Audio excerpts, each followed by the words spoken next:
엄밀히 말하면 이 이뇨제는 보시면 아시겠지만 신장에 작용하는 약물들입니다.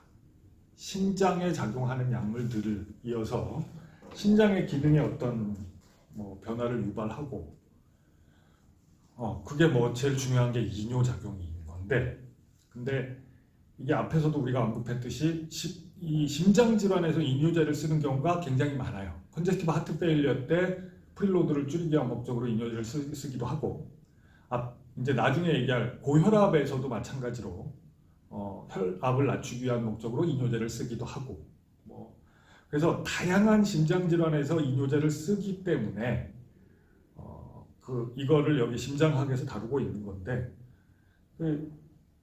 교과서에도 보통 그렇게 돼 있고요. 근데 이게 하여튼 작용하는 걸 보면 레날 튜브에 작용하는 거예요. 이거에 일단 영향을 미치는 게 직접적인 임팩트입니다. 그래서 결과적으로는 다이우레시스를 유발하는 건데, 우선 이것도 역시 또 참 키드니의 피지올로지 어렵잖아요. 그래서 이거를 여러분들이 풀리 이해하지 못하고 있는 경우들이 아마 많을 겁니다. 자꾸 하는 수밖에 없어요. 그래서 약에 대해서 얘기하기 전에 이거를 얘기하지 않을 수가 없는데, 다시 한번 이 키드니 튜브의 펑션에 대해서 한번 얘기를 해볼게요. 우선 키드니라는 오간 자체의 펑션, 이제 심장 얘기는 잠깐 옆으로 빼놓고 키드니에 좀 집중해 봅시다. 키드니라는 오간이 가지고 있는 펑션은 한마디로 뭘까 하고 생각해 보면, 우리 몸으로부터 웨이스트 프로덕트를 또는 하여튼 몸 밖으로 배설해야 될 어떤 물질들을 밖으로 내보내는 익스크리션을 하는 오간이다, 이렇게 알고 있죠 우리가.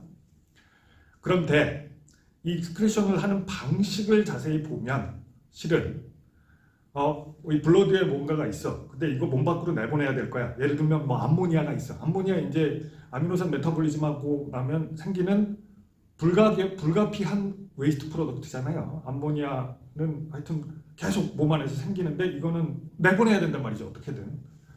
주로 유린으로 내보내는데, 그러면 블러드에서 암모니아를 딱 골라서 뭔가 이걸 액티브 트랜스포트 해가지고 유린에다가 집어넣고 그걸 내보내느냐? 이게 아니죠. 네. 키드니가 실제로 이런 암모니아 같은 물질을 배설을 하는 기전을 보면, 일단 블러드, 그중에 플라스마를 글로메룰루스에서 쫙 필트레이션을 한 다음에, 그래서 필트레이션을 하고 나면 이제 셀 성분과 프로테인을 뺀 나머지 이 플루이드가 튜블로 쫙 막 나오죠. 그럼 이거로부터 버리면 안 될 것들을 리업테이크를 쫙 하고 나서 남은 걸 싹 버리는 거죠. 예, 그 원리를 기본적으로 일단은 이해하셔야 돼요. 키드니가 웨이스트 프로덕트를 버리는 방식. 웨이스트 프로덕트를 포지티브 셀렉션을 하는 게 아니고, 다시 몸에 필요한 것들을 재흡수함으로써 네거티브 셀렉션을 하는 거라는 거, 이게 원리를 기본적으로는 아셔야 되고, 그렇다 보니까 실제로 글로메룰루스에 필트레이션 되는 거, 플루이드의 양만으로 놓고 봤을 때 필트레이션 되는 이 플루이드의 양은 하루에 한 160리터 되거든요. 그 중에 실제로 소변으로 나오는 볼륨은 1, 2리터 정도밖에 안 되기 때문에 99%의 플루이드는 재흡수되는 거고, 그게 플루이드라는 게 물뿐만 아니고 이제 그 안에 들어있던 용매에 해당하는 거, 솔루트에 해당하는 것들도 거의 다 재흡수되는 거죠. 거의 다. 그래서 일부 네거티브 셀렉션 된 것들만 재흡수 안 되고 밖으로 나가는 거다. 이게 기본적인 원리인 거죠. 그러니까 키드니의 튜블은 뭔가를 버리는 기능을 하는 게 아니고 재흡수를 하는 기능을 하는 겁니다. 이 재흡수의 과정이 프록시말 튜블로부터 시작해서 최종적으로 컬렉팅 덕트에 이르기까지 각각의 부위에서 조금씩 다르죠.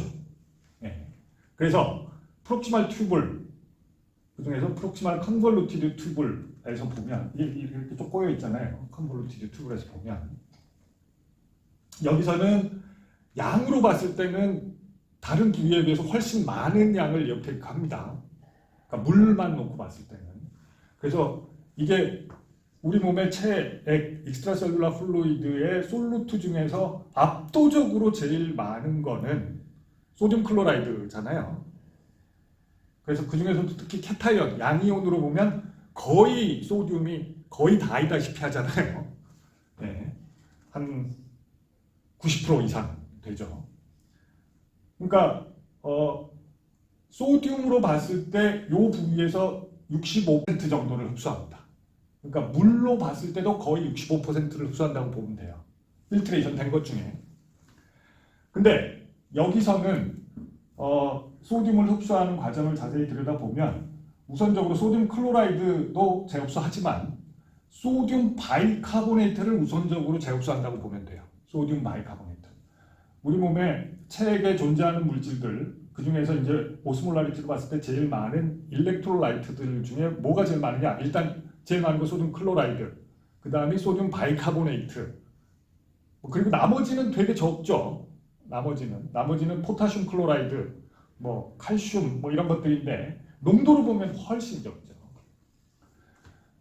근데 여기 소듐 클로라이드가 양적으로 보면 소듐 바이카보네이트에 비해서 훨씬 많지만, 예, 한 너댓 배 정도 되겠네요. 4배, 5배.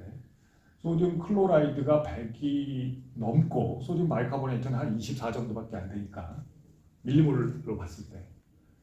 근데 어쨌든 1차적으로는 소듐 바이카보네이트가 여기서 대부분이 85% 정도가 재흡수가 됩니다. 근데 중요한 게 이 소듐 바이카보네이트가 재흡수하는 과정이 소듐 재흡수하고 바이카보네이트 재흡수하고 이런 방식이 아니에요.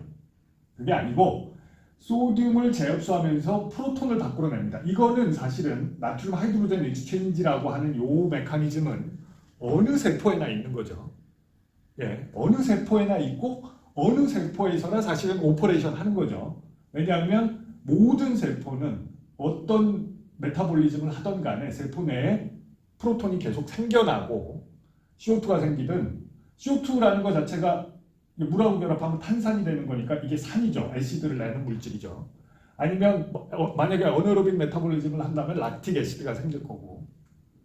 그래서 이 프로톤은 세포 내에서 계속 생기기 때문에 그래서 세포 내의 프로톤 농도는 세포 바깥보다 높고 세포 밖은 pH 7.4인데 세포 안은 7.0쯤 되거든요. 7.0보다 보통 조금 낮아요. 그 얘기는 여기보다 여기가 프로톤 농도가 한 3배, 7.4 정도다. 2배에서 3배쯤 된다는 얘기죠. 2배에서 3배. 이상하게 쳐다보고 있는 거지 지금. 이 2배에서 3배 얘기하는데. pH 7.4인 것과 pH 7.0인 것과 프로톤 농도가 얼마나 차이가 나는가? 그거 얘기하는 거예요. pH가 7.0인 것이 프로톤 농도가 더 높은 거죠. 왜냐하면 pH라고 하는 것은 프로톤 농도의 마이너스 로그 값이기 때문에. 그래서 어느 세포에서나 이거는 계속 세포 밖으로 나가고 있는데 이게 당연히 멤브레인 녹아서 그냥 나갈 수가 없으니까 일종의 액티브 트랜스포트 과정을 거쳐야 되는데 그게 이제 소듐 경사를 이용해서 퍼내는 거죠. 물론 이 소듐은 나중에 소듐 펌프로 퍼내야 되고 이게 어디에나 있는 거지만 특히 이 키드니의 프록시말 튜블 셀에서 이 익스체인지가 작동하면서 세포 안에 있던 프로톤을 밖으로 내보내면 이 세포 밖의 프로톤은 바이카보네이트랑 중화돼서 탄산, 카보닉 애시드가 되고 이거는 다시 물과 이산화탄소로 쪼개질 수 있죠. 그래서 요거와 요거는 이제 서로 왔다 갔다 할 수 있는 물질인데 그래서 우리가 탄산수를 만들기 위해서 CO2를 넣는 거잖아요, 물에다가. 근데 이게 가만히 놔두면 이퀄리브리엄 상태까지 가지만 보통은 이게 시간이 조금 걸리기 때문에 엔자임, 카보닉 안하이드레이즈라고 하는 엔자임을 이용해서 이 반응을 빠르게 일어날 수 있게 해줍니다. 그래서 이 엔자임 덕분에 이 반응이 아주 빨라져서 이 물질과 요것들 사이에는 거의 이퀄리브리엄 상태에 도달하게 돼요. 거의. 예. 그러니까 결론적으로 얘기하면 세포 안에서 나트륨 하나 업테이크하면서 프로톤 하나 내보내면 이 프로톤은 바이카보네이트와 결합해서 CO2가 된다. 이렇게 보면 되죠. 근데 이 CO2는 멤브레인에 프릴리 디퓨전 될 수 있는 물질이에요. 그래서 여기서 CO2 농도가 높아지면 이거는 무슨 딱히 트랜스포터 같은 거 필요 없이 세포 안으로 디퓨전돼서 들어오게 돼 있어요. 그러면 세포 안에서는 반대 작용으로 CO2와 물이 결합해서 탄산이 되고 탄산으로부터 프로톤이 나와서 이 사이클이 돌아갈 수 있게 되는 거죠. 이 경우에도 마찬가지로 카보닉 아나이드레이즈 엔자임이 요거와 요거 사이에 거의 이퀄리브리엄이 유지되도록 반응을 빠르게 만들어주는 덕분에 이 사이클이 돌아갈 수 있게 되는 겁니다. 그래서 이 사이클이 돌아가는 원동력은 이 나트륨 그레디언트를 이용한 익스체인지와 카보닉 아나이드레이즈 엔자임 액티비티에 의한 빠른 이퀄리브리엄 도달, 이거인 거죠. 그래서 결과적으로 보면 나트륨 하나가 들어오면서 바이카보네이트 하나가 생긴 결과가 돼요. 이 사이클이 한 바퀴 돌고 나면. 예, 이게 계속 지속적으로 일어나고 있는 상태인 거고.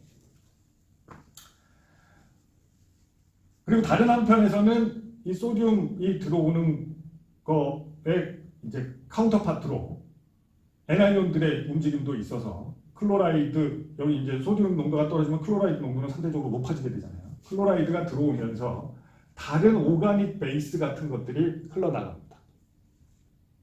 뭐 이건 특정한 하나의 물질이 아니에요. 다양한 종류의 오가닉 베이스들이 이거와 익스체인지 돼서 나갈 수 있어요. 그래서 이게 프락치말 튜블에서 일어나는 소듐 바이카보네이트, 그 다음에 소듐 클로라이드의 리업테이크 과정이라고 보면 됩니다. 그러고 나면 루프로 넘어가죠. 프락치말 튜블에서 그 다음 단계에서.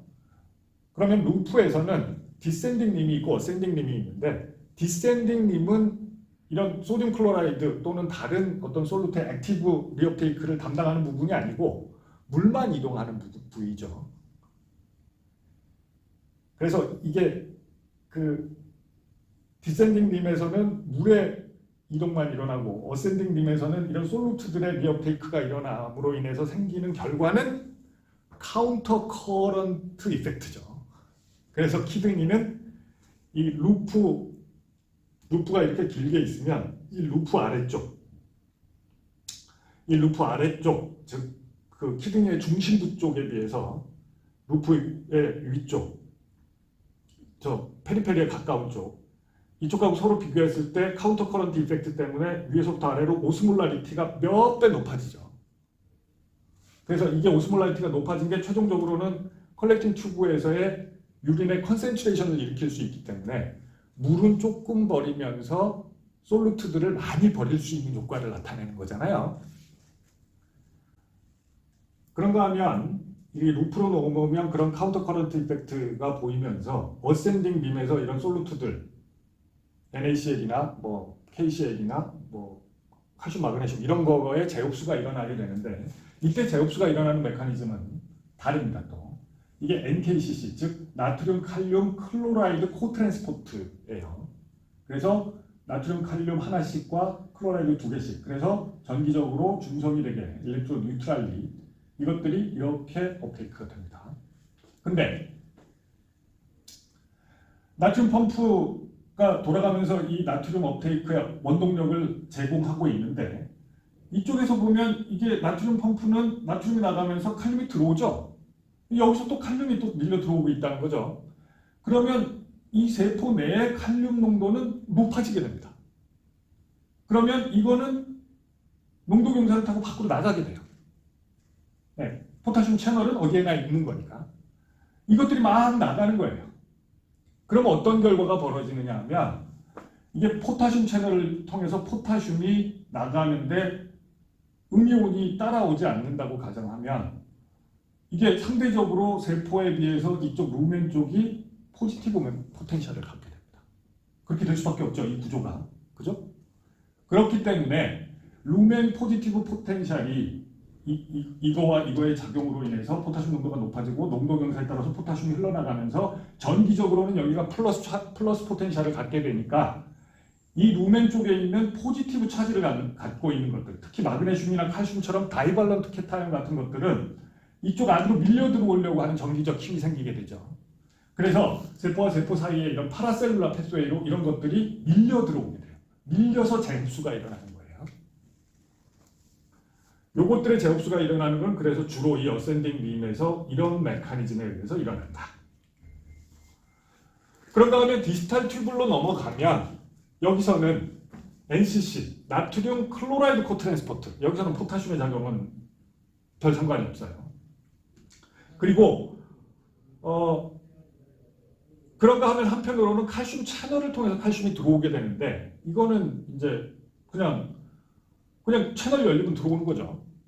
근데 이게 중요한 것은 PTH의 컨트롤하에 있습니다. 그러니까 칼슘의 많은 양은 앞서 어센딩 림에서 흡수가 됐는데 이제 나머지가 어떻게 보면 여기 디지털 튜브에서 흡수가 되는데 채널을 통해서 이게 PTH의 컨트롤에 의해서 PTH가 높으면 이게 더 많이 재흡수가 되고 PTH가 적으면 좀 덜 재흡수가 되고 해서 이게 이제 몸의 칼슘 레벨을 조절하는 그런 사이트가 되는 겁니다. 그러고 나서 이제 최종적으로는 컬렉팅 튜브에 가서 나머지 것들이 나머지 NaCl을 포함한 다양한 것들이 흡수가 되는데 이때는 또 메커니즘이 달라서 나트륨 채널, 그러니까 소듐 채널을 통해서 그냥 흘러 들어오는 거예요. 이거 채널 열리면 그냥 훅 쏟아져 들어오는 거죠. 어느 세포에서나. 그래서 소듐 채널만 열어주면 들어오는 거고 이거 그 소듐 채널을 통해서 들어올 수 있는 원동력은 뭐 모든 세포에서 마찬가지로 모든 튜블 사이트에서 다 마찬가지로 이 소듐 펌프에 의해서 유지되는 건데 이거는 알도스테론의 컨트롤을 받습니다. 그래서 알도스테론 레벨이 높으면 소듐의 재흡수가 증가하게 돼요. 그런데 여기서는 이 포타슘과 관련해서 좀 다른 현상이 일어납니다. 그게 뭐냐 하면 소듐 채널을 통해서 소듐이 들어오면 어떻게 돼요? 이거는 액션 포텐셜 때 들어오는 거와 마찬가지로 멤브레인의 디폴라리제이션을 일으키죠. 소듐 커런트가 생기는 거예요. 이거는 앞서 얘기한 NCC나 NKCC는 일렉트로 뉴트럴한데 이건 일렉트로제닉한 커런트잖아요. 그죠? 그렇다 보니까 그 액션 포텐셜 때와 마찬가지로 포타슘을 밀어내는 거예요. 이 포타슘을 잡고 있던 네거티브 포텐셜이 소듐 커런트에 의해서 약해지니까 그러니까 멤브레인이 파셜리 디폴라라이즈 되니까 포타슘이 흘러나가게 되는 거예요.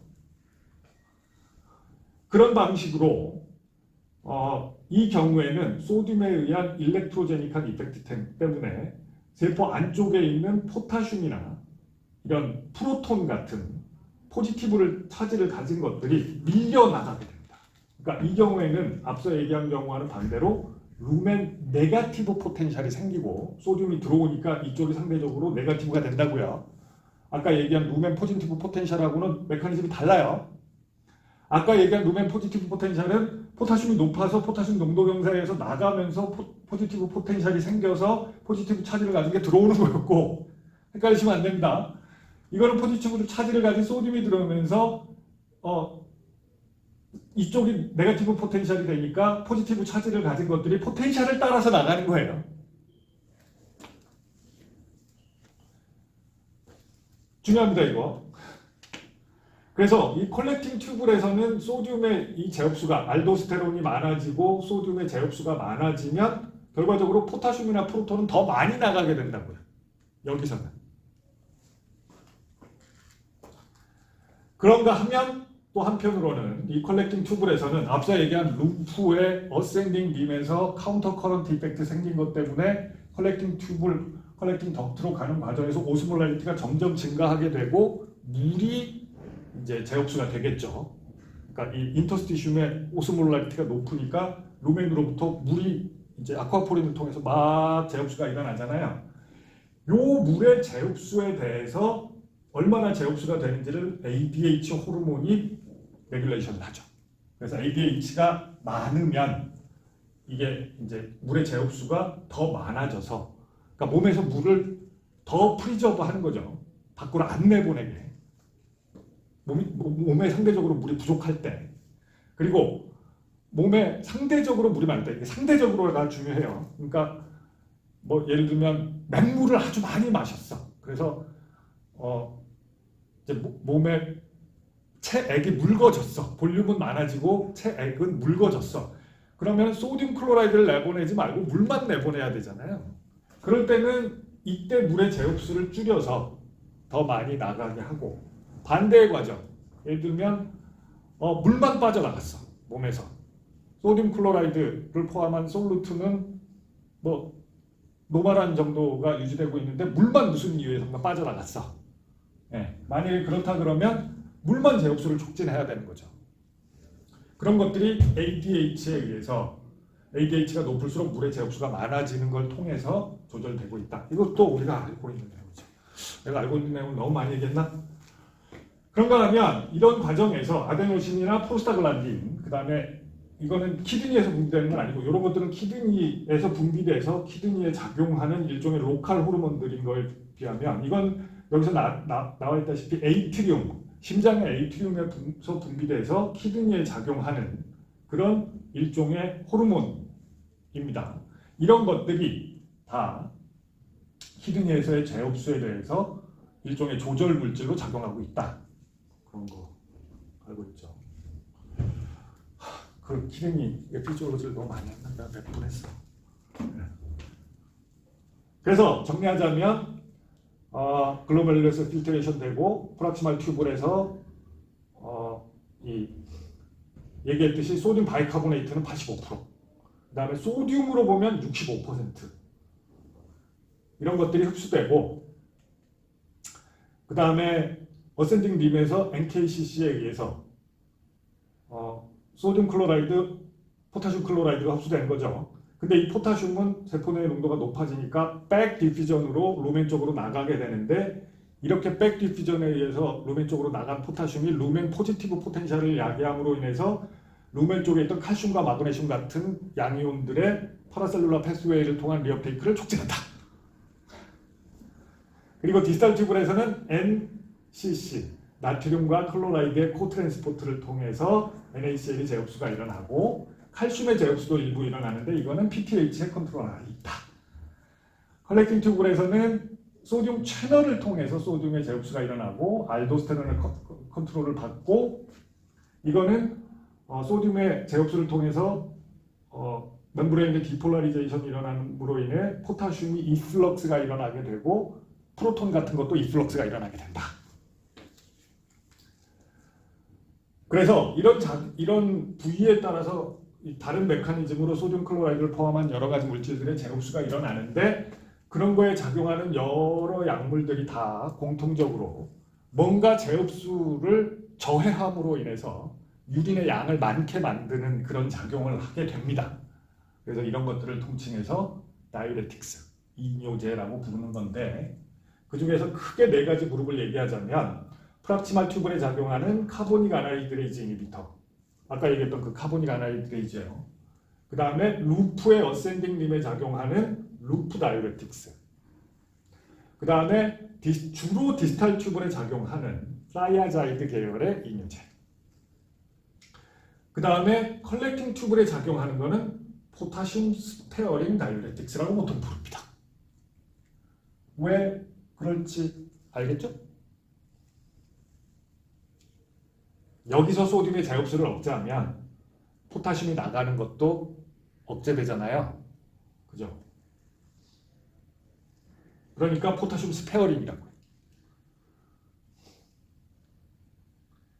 얘만 포타슘 스페어링이죠. 왜냐하면 이것들은 뭐가 됐건 간에 하여튼 이 컬렉팅 튜블에 들어오는 이 필트레이트, 그러니까 이 앞에서 어디선가 이게 뭔가 소듐의 제흡수가 억제돼서 컬렉팅 튜블에 오면 여기서는 상대적으로 소듐의 리업소션이 더 많아지게 될 거예요. 그러다 보면 어떻게 돼요? 소듐의 제흡수가 많아지면, 요 부위에서 많아지면 포타슘의 로스도 많아지죠. 그러니까 여기 단계에서 억제작용을 나타내는 이뇨제를 제외한 나머지 약물들은 모두 다 사실은 포타슘의 로스를 유발하는 이뇨제다, 이렇게 생각하면 되는 거죠. 하나씩 대충 좀 보고 지나갈게요. 카보닉 아나히드레이즈 엔자임, 아까도 얘기했듯이 CO2와 물이 탄산으로 서로 인터컨버전 되는 이 과정에서 이게 원래 스폰테니어스리도 일어나는 반응인데, 이거는 이렇게 되고 이거는 이렇게 되고, 그래서 물에다가 탄산 한참 버글버글 집어넣으면 탄산수가 되고, 탄산수 사이다 콜라 같은 거 한참 놔두면 보글보글 기포가 돼서 얘가 나오는 거고, 이게 자연적으로 일어나는 일인데 요 엔자임을 넣어주면 이 과정이 훨씬 촉진된다. 그런 얘기인 것이죠.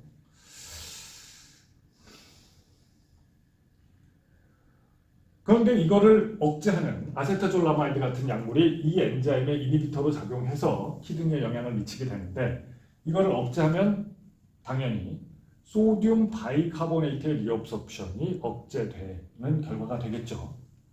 네.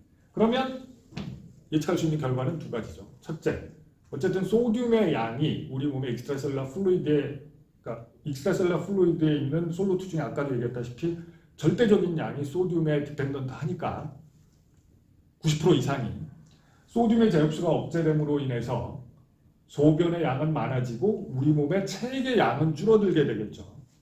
그런데 이게 소듐 클로라이드가 아니라 소듐 바이카보네이트에 영향을 미치는 거기 때문에 우리 몸의 바이카보네이트 정상적으로 24쯤 되죠. 24밀리몰라. 그러니까 소듐 바이카보네이트가 24쯤 되는데 얘의 제흡수가 정상적인 제흡수가 저해되면 24였던 게 낮아지죠. 농도가 떨어지게 된다고요. 우리 몸 안에서는. 그렇게 되면 소듐 바이카보네이트가 농도가 떨어진다는 얘기는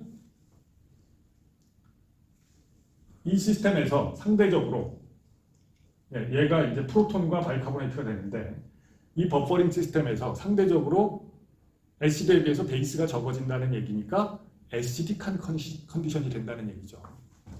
그래서 이 결과로 메타볼릭 애시도시스가 생긴다. 유린 pH는 올라가고, 그러니까 유린의 프로톤 농도는 낮아지고, 유린의 바이카보네이트 농도는 높아지고, 이거 헷갈리면 안 돼요. 이거 바로바로 머릿속에서 이게 돼야 돼요. 소듐의 바이카보네이트는 높아지고, pH는 높아지고, 프로톤 농도는 낮아지고, 이런 효과가 뭐 약물 투여하면 즉각적으로 나타납니다.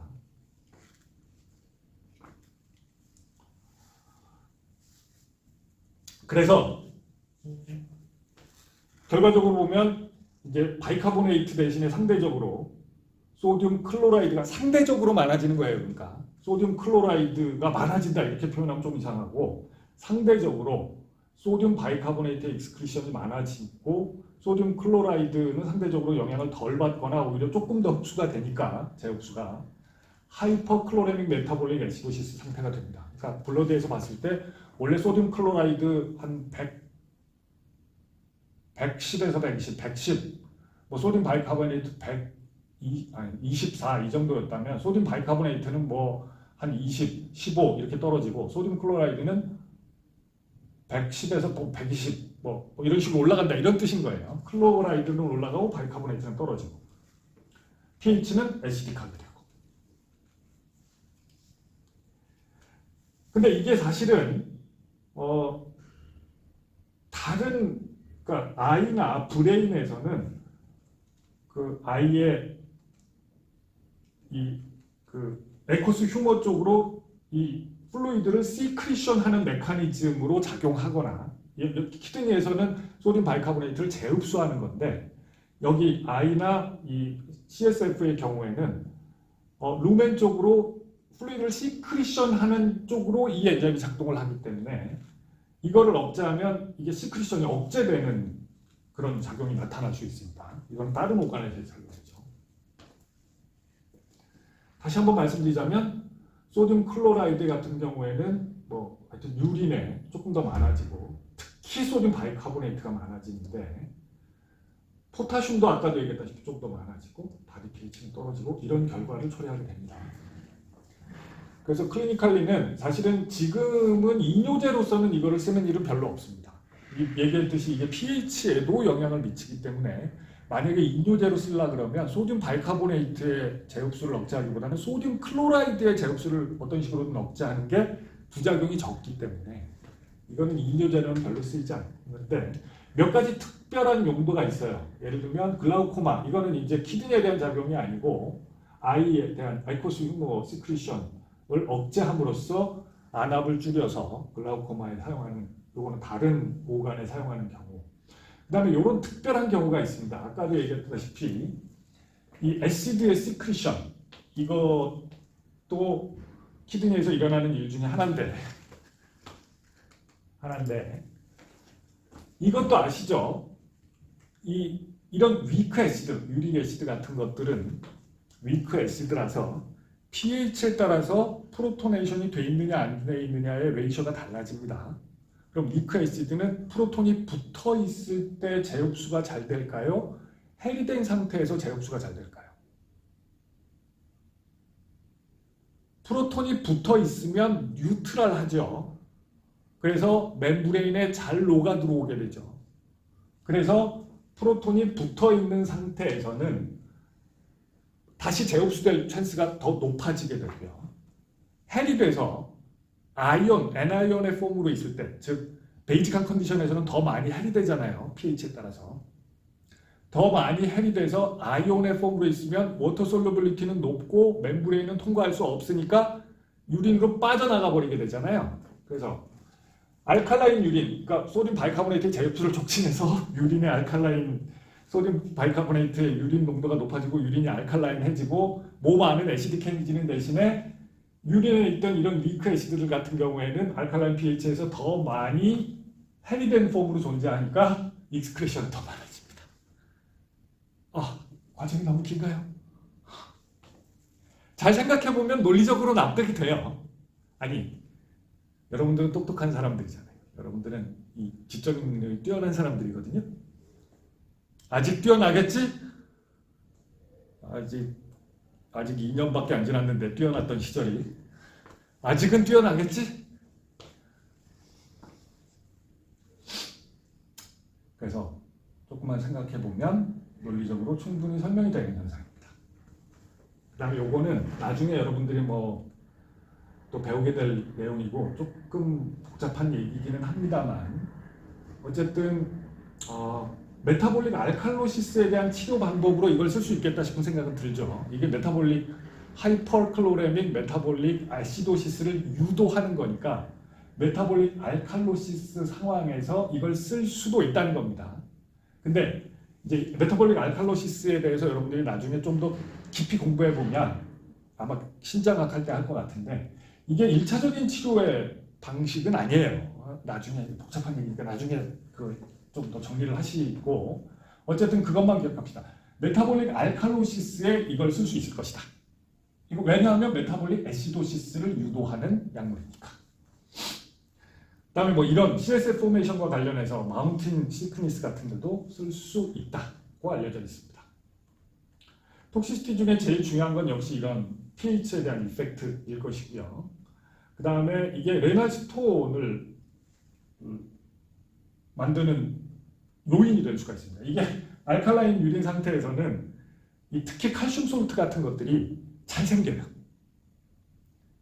칼슘 솔트가 애시딕한 조건하고 이 베이직한 조건하고 이 솔트가 생기는 그런 텐던시가 차이가 엄청 많이 납니다.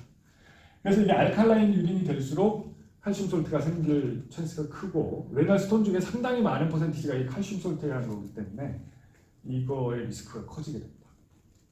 그리고 포타슘의 웨이스팅이 커질 것이다. 이거 아까 얼핏 예고했던 것처럼 프라치말 튜블 또는 루프 또는 디지털 튜블 어디에서든 간에 소듐의 재흡수가 억제되면 상대적으로 컬렉팅 튜블에서 소듐의 재흡수가 많아지게 될 거고 그 얘기는 곧 컬렉팅 튜블에서 포타슘의 로스가 많아진다는 얘기가 되죠. 그러니까 결과적으로 하이포칼레미아를 유발할 수 있다는 겁니다. 이런 미셀레니어스한 부작용도 있을 수 있고요.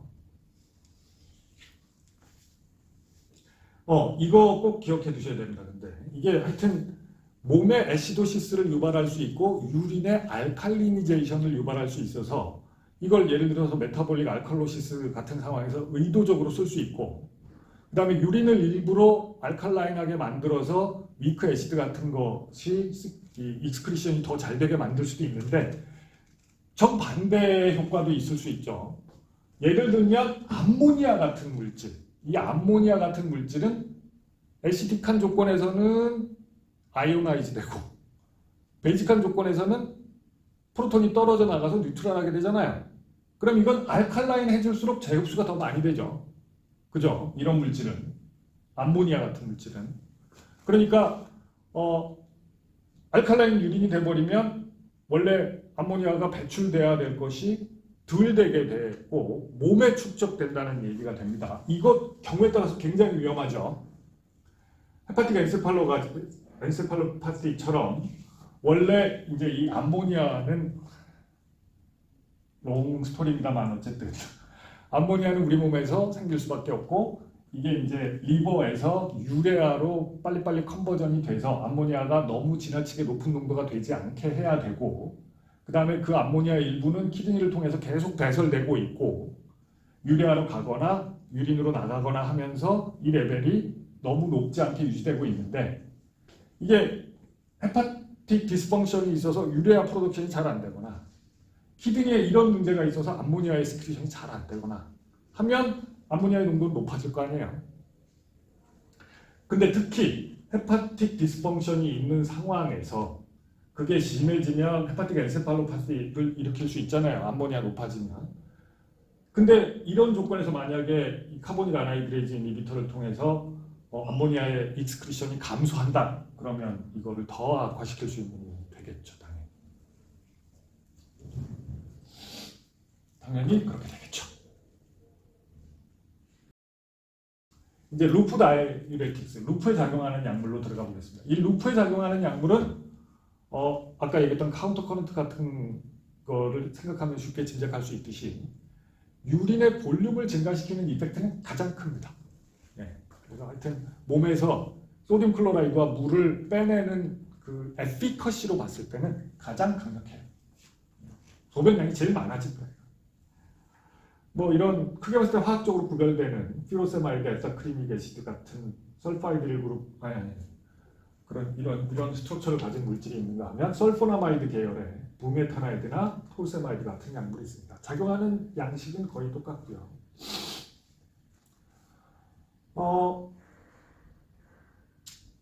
이게 작용하게 되는 그 과정을 보면 이 약물이 어쨌든 키드니의 튜브에 작용할 때 거기에 작용하는 작용하게 되는 그 약물이 거기까지 도달하게 되는 과정을 보면 당연히 체약 안에 있는 약물이 글로메룰 필트레이션을 통해서 거기 타겟에 루프에 작용하기도 하고 이게 튜블라 시크리션이 되기도 하거든요.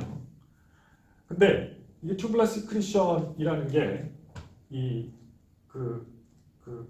튜블라 세크레토리 메커니즘이 다른 위크 애시드들 이런 엔세이드나 프로벤 애시드 같은 것들이 프록시말 튜블에서 시크리션 되는 것과 같은 메커니즘을 경유하기 때문에 이런 약물들과 컴피티션 할 수 있어요. 그래서 시크리션이 잘 안 될 수 있다는 거죠. 이것들에 의해서. 그러니까 다이레틱 액티비티가 이런 것들이랑 같이 쓰면 떨어질 수 있다. 같은 위크 애시드이기 때문에. 그리고 위크 애시드들은 프록시말 튜블에서 시크리션 되는 메커니즘을 아까 봤던 것처럼 공유하고 있기 때문에 이거는 이제 NKCC에 작용하는 거죠. 루프에서. 그래서 NaCl의 리업소션을 주로 방해하기도 하지만 아까 얘기했듯이 이걸 통해서 결과적으로 NK가 들어오면서 백디퓨전에 의해서 나가고 이게 루멘 포지티브 포텐셜을 만들고 이거에 의해서 칼슘이나 포타슘 같은 게 밀려 들어온다 이렇게 얘기했는데 이것도 다 억제되겠죠. 그래서 마그네슘이나 칼슘의 리업테이크가 방해되고 결과적으로 소변으로 마그네슘, 칼슘이 더 많이 익스크레션이 된다. 그래서 하이포마그네세미아 같은 것을 유발할 수 있다라는 것이죠. 그리고 이거는 이제 빨리 물을 몸에서 빼야 되는 이런 상황에서 주로 사용하고 하이퍼칼세미아 같은 상황에서도 칼슘을 빼내기 위한 목적으로 그러니까 사용할 수 있는 거죠.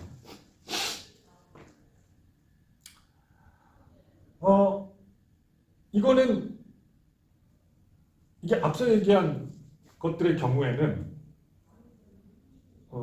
이게 프락치말 튜브나 디지털 튜브에 작용하는 것들인 경우에는 이게 NA의 제흡수에 관여하는 건데 이거는 NKCC라서 포타슘하고도 관련이 있죠.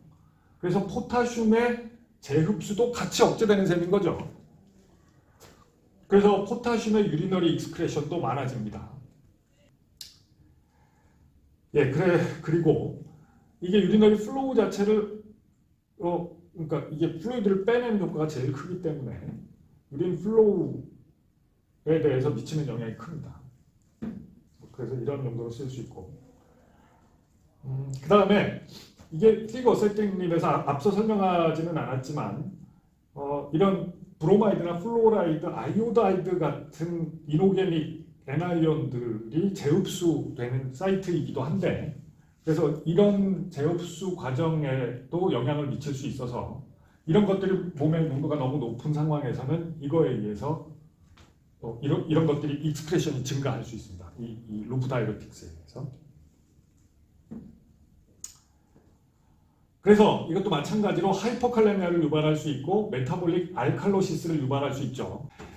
예, 그래서 이거의 톡시스트로 나타날 수 있는 게 하이포칼레미아고 메타볼릭 알칼로시스인 거죠. 이거는 앞서서도 얘기한 것처럼 컬렉팅 튜블로 가는 소듐의 로드가 많아지고 소듐이 컬렉팅 튜블에서 더 많이 재흡수되면서 그거가 원동력이 돼서 포타슘과 애시드가 밖으로 더 많이 빠져나가니까 유린으로 결과적으로 메타볼릭 알칼로시스, 하이포칼레미아가 일어날 수 있다. 그러니까 포타슘과 애시드가 더 많이 빠져나가게 만든다. 공통적인 거죠.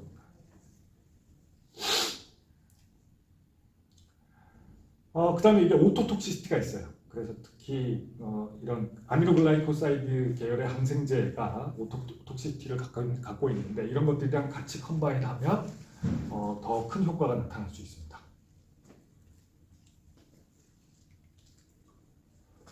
그 다음에 이게 하이퍼유릭세미아를 유발할 수 있어요. 그러니까 유릭 애시드의 재흡수를 촉진해서 이런 효과 때문에 몸에 그렇지 않아도 유릭 애시드가 높아서 가우트 텐던시가 있는 경우에는 가우트의 위험을 더 증가시키겠죠. 하이포마그네세미아를 일으킬 수 있고 이런 알러지 리액션을 일으킬 수도 있고 그 다음에 당연히 볼륨, 그러니까 다이베시스의 볼륨이 많아지고 그래서 디하이드레이션에 이를 수 있는 위험은 큰데 상대적으로 하이포나트레미아의 위험은 적습니다. 그러니까 유린이 많이 빠져나가는데 이거는 소듐이 물을 끌고 나가는 건데 상대적으로 소듐이 더 빠져나가느냐 물이 더 빠져나가느냐의 그런 상대적인 차이에 의해서 만약에 소듐이 빠져나가고 그 물이 딸려나가는 정도는 좀 적다. 그러면 어떻게 될까요? 그러면 블러드가 묽어지는 거죠. 소듐은 많이 빠져나갔는데 물은 조금 빠져나갔으면 상대적으로 소듐 컨센트레이션이 낮아지는 거죠. 그게 하이포나트레미아고 만약에 소듐이 빠져나가는 거에 비해서 물이 빠져나가는 거가 뭐 비슷하거나 더 많았다. 상대적으로. 그렇게 되면 오히려 거꾸로 하이포나트레미아가 아니라 하이퍼나트레미아가 될 수 있는 건데 이렇게 비슷하게 빠져나가면서 그냥 하여튼 물의 양이 적어지면 이 경우에는 이 물의 양이 빠져나가는 게 많으면 디하이드레이션의 위험이 더 커지는 거죠. 이 약물의 경우에는 하이포나트레미아의 텐던시는 적고 디하이드레이션의 위험은 큽니다. 사이아자이드 같은 건 하이포나트레미아를 유발할 리스크가 더 커요. 이런 것들. 이거는 디지털 튜브에 작용해서 이렇게 하는데 이런 스트럭처를 가진 약물이고 하이드로클로로사이아자이드를 제일 많이 쓰는 약물이죠. 이것도 역시 유레이트의 스크리션에 영향을 미칠 수 있어서 메커니즘은 약간 다르지만 가우트의 위험을 증가시킬 수 있는 위험이 있습니다. 지금까지 얘기했던 그 메커니즘이고요.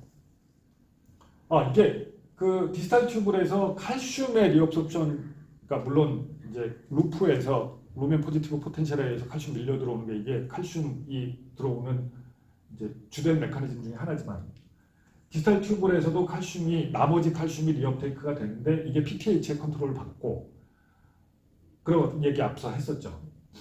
근데 이게 디지털 튜브에서 사이아자이드가 작용할 때 칼슘의 리업소션도 영향을 받게 됩니다.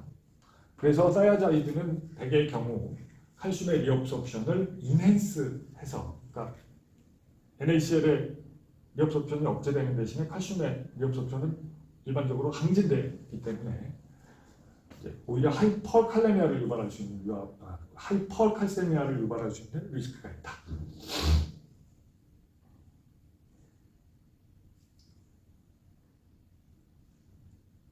그래서 칼슘이 유린에 높아서 스톤이 생기는 경우에는 오히려 칼슘의 리업소션을 촉진함으로써 이 리스크를 줄일 수가 있겠죠.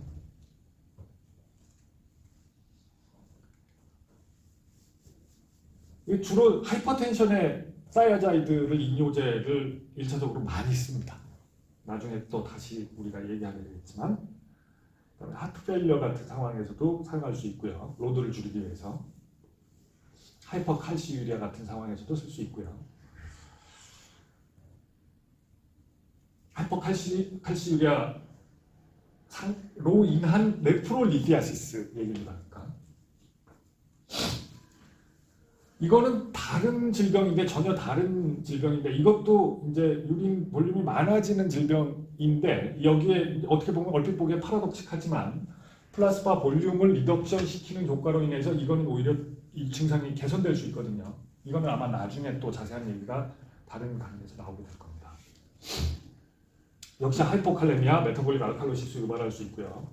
하이퍼유리세미아 유발할 수 있고 이거는 메타볼리즘에 영향을 미칠 수 있어서 카보하이드레이트 톨러런스의 임페어먼트를 초래할 수 있습니다. 글루코스 메타볼리즘에 영향을 미칠 수 있다는 거죠.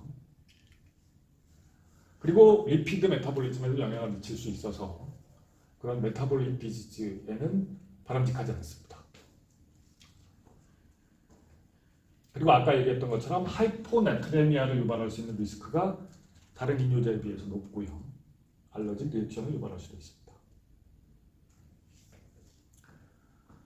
그 다음에 마지막으로 우리가 리스트업 했던 것이 바로 이 포타슘 스페어링, 컬렉팅 튜블에 작용하는 이뇨제라는 뜻이죠. 그래서 컬렉팅 튜블에 작용하기 때문에 포타슘 스페어링이다. 딴 것들과는 달리. 그렇게 얘기했었죠. 이게 크게 보면 두 가지 부류가 있습니다. 하나는 스파이로놀락톤과 에플레레논 같은 약물은 알도스테론의 리셉터 안타고니스트예요. 알도스테론의 작용을 억제함으로써 알도스테론에 의해서 컬렉팅 튜브에서 소듐의 재흡수, 소듐 채널을 통한 소듐의 재흡수가 촉진되는 것을 차단해서 결과적으로 디지털 튜브에서의 소듐 재흡수를 억제한다. 그거인데 이 아밀로라이드나 트리암테렌 같은 약물은 알데스테론 리셉터에 작용하는 것이 아니고 다이렉트리 소듐 엔트리의 억제 작용을 나타냅니다. 채널을 억제하는 거죠. 이거는 프로스타글란딘 계열의 약물들과 인터랙션이 있을 수 있습니다. 왜냐하면 이런 약물들은 프로스타글란딘 프로덕션, 그러니까 아까 얘기했듯이 프로스타글란딘이 레날 펑션에 영향을 미치는 로컬 호르몬 중에 하나인데 이거와 알도스테론이 디펜던시가 있어서 SLD 같은 약물을 써서 프로스타글란딘 프로덕션이 억제됐을 때는 알도스테론 안타고니스트 효과, 이런 것들의 효과는 같이 떨어질 수 있습니다. 뭐 당연한 얘기고요. 이건 거꾸로 하이퍼칼레미아를 유발할 수 있는 거죠. 반대로. 모든 것이 그렇듯이 뭐 하이포칼레미아든 하이퍼칼레미아든 이게 다 어쨌든 위험하잖아요. 일렉트로피지올로지의 입장에서 봤을 때. 물론 굳이 따지자면 하이포칼레미아가 일반적인 임상 상황에서 더 위험하지만 어쨌든 이것도 문제가 되는 거죠. 그래서 하이퍼칼레미아를 유발할 수 있고 이게 특히나 레날 데지즈가 있어서 원래부터 포타슘 익스프레션이 잘 안 되거나 뭐 다른 드럭들과 같이 쓰는 경우 뭐 그런 경우에 더 위험이 커질 수 있다는 얘기고요. 역시 이것도 애시도시스를 유발하겠죠. 그렇겠죠? 튜브에서 포타슘이 나가는 거가 덜 되는 만큼 애시드가 나가는 것도 컬렉팅 튜브에서 덜 될 테니까. 그리고 스파이로놀락톤이나 에플레레논 같은 건 아까 얘기했다시피 알도스테론의 리셉터 안타고니스트인데 이게 섹스 스테로이드 호르몬에 대해서도 크로스 리액티비티가 어느 정도 있어서 자이네코마스티아 같은 것을 유발할 수 있습니다. 레널 페일리어를 유발하거나 키드니 스톤을 유발할 수 있는 리스크도 있습니다. 아까도 얘기했던 것처럼 이런 레니아 안지오텐신 시스템 또는 베타 블로커, AC 이니비터 이런 것들과 인터랙션이 있을 수 있으니까 그런 경우에 컨트라인디케이션이 되고요. 트리암테렌이나 스파이노놀락톤은 리버 메타볼리즘에 영향을 받기 때문에 리버 디지즈가 있는 경우엔 컨트라인디케이션이 됩니다. 자꾸 얘기 나와서 다시 한번 아까 그림 보여드리자면 포타슘에 대한 이펙트가 얘만 다른 거죠. 요거는 두 개를 같이 썼을 때니까 빼고 생각하시면, 그래서 소듐 클로라이드의 유리너리 익스크레션을 증가시키는 효과로 봤을 때 이게 제일 크고요. 네. 딴 것들은 포타슘 익스크레션을 다 증가시키기 때문에 요것만 포타슘 스페어링 에이전트라고 부르는 거고, pH에 대한 영향은 바디 pH, 애시도시스를 유발하는 건 얘랑 얘죠. 메커니즘은 다르지만. 예. 오스모틱 다이레시스에 관해서는 사실은 다른 데서도 얘기 들을 기회가 많으실 거고 하기 때문에 시간도 많이 되고 해서 간단하게 그냥 이게 뭔지만 개념만 말씀드릴게요. 지금까지 말씀드린 모든 에이전트들이 어쨌든 어떤 식으로든 소듐의 제흡수를 억제함으로 인해서 결과적으로 유린으로 소듐의 익스크레션이 증가하고 제흡수는 억제하고 유린으로의 나가는 양은 많아지고, 소듐이 많아지니까 당연히 물도 따라서 오스모틱 이펙트에 의해서 나가고, 그래서 다이우레시스를 유발하는 그런 약물들이잖아요. 전부 다. 뭐 pH에 대한 영향이나 포타슘에 대한 영향은 다르지만 그에 비하면 이 소듐에 영향을 미치지 않으면서, 소듐 제흡수에 영향을 미치지 않으면서 소변의 양에는 영향을 미치는 그런 것들이 있을 수 있습니다. 그러니까 물만 더 나가게 하는 거죠. 이거 우리가 일상생활에서 경험하는 것 중에 있죠. 네, 우리가 일상생활에서 경험하는 것 중에 소변량이 많아지는데 알고 보면 그게 싱거운 소변인 거. 그러니까 소듐의 제흡수가 많아진 건 아닌데 물만 많이 나온 거. 술 먹었을 때 그렇죠. 술 먹었을 때. 알코올이 CNS에 작용해서 ADH의 분비를 억제하면, ADH가 원래 키드니의 컬렉팅 튜블 같은 데 작용해서 물의 제흡수를 조절하는데 ADH가 떨어지니까 물의 제흡수가 그만큼 덜 일어나고, 그래서 소듐은 열심히 제흡수했는데 물이 안 따라와서 소변으로 물의 로스가 일어나서 디하이드레이션이 생기는, 그래서 아침에 일어나면 목마른 거, 이게 우리가 술 먹었을 때 경험하는 현상이죠. 그와 비슷하게 ADH의 작용을 억제하거나 아니면 다른 방식으로 물의 익스크리션을 증가시키면 이게 이제 워터 익스크레션을 촉진한다 그래서 아쿠아레틱스, 다이레틱스라고 구별해서 이렇게 부르기도 합니다. 그런 현상을 일으킬 수 있죠. 그런 것들 중에 이제 가장 메커니즘상 간단한 게 예를 들면 이런 겁니다. 만니톨이라는 물질이 있어요. 일종의 카보하이드레이트인데 생화책에 안 나오는 카보하이드레이트죠. 이게 왜 그러냐면 이게 우리 몸에서 메타볼라이즈 되지 않는 물질이거든요. 메타볼라이즈 되지 않는 물질이고 원래는 먹으면 흡수도 안 돼요. 멤브레인을 통과 못하니까. 멤브레인에 캐리어가 없어요. 멤브레인 높지도 않고. 먹으면 어떻게 되겠어요? 흡수 안 되고. 근데 이게 스몰 몰레큘, 슈가처럼 스몰 몰레큘, 카보하이드레이트 스몰 몰레큘이면서 오스모틱 이펙트가 있잖아요. 먹으면 설사 안 되죠. 똑같은 원리로 블러드에다가 이걸 주사로 훅 넣어주면 키드니에서 필트레이션 된 다음에 그 오스모틱 이펙트 때문에 물이 끌려 나오게 되겠죠. 얘가 나오는 만큼 같은 오스몰라리티에 해당하는 만큼의 물이 빠져나오게 되겠죠. 그런 식으로 다이우레시스를 일으킬 수 있습니다. 좀 더 구체적으로 얘기하면 아쿠아레시스를 유발할 수 있는 거죠. 이게 그래서 이런 식으로 물을 몸에서 흔치 않은 상황이라지만 빼내려고 하는 상황에 이런 약물을 사용할 수 있고요. 나중에 배우시겠지만 사실은 이제 일반적으로 많이 쓰는 거는 소변이 문제가 아니라 블러드 그리고 세포 외액의 오스몰라리티를 높여서 이 브레인으로부터 물을 빼내려고 할 때 많이 씁니다. 나중에 이런 거 많이 배우시게 될 겁니다. 그래서 뇌암 낮추려고 할 때. 예를 들면 이런 거가 이제 오스모틱 다이우레틱스에 해당되는 겁니다.